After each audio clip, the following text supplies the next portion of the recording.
Well, a man who worked with children and young adults is accused of trying to have sex with a child. The GBI arrested 9 people in a 3-day undercover child sexting operation called Operation Endgame. As Hope Ford tells us, one was a convicted murderer, and Hope, another actually worked with child athletes. Yeah, James Jim Morris worked as a youth softball umpire. That is until yesterday when news broke of his arrest after investigators say Morris traveled to meet a child for sex. Morris was suspended by the Duluth Softball Umpires Association yesterday. Barry Sullivan works with the association. He tells me Morris was an independent contractor and he last umpired a game back in June of this year.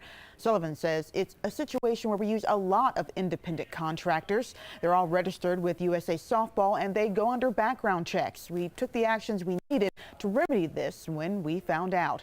Morris passed a background check for the last 10 years. According to the USA Softball of Georgia's screening policy, a conviction of any crime against someone underage will make you ineligible. And we looked into Morris's background and didn't find any criminal convictions here in Georgia. The Umpires Association says they had no idea about the investigation and were never contacted by police. Morris is out on bond. All right.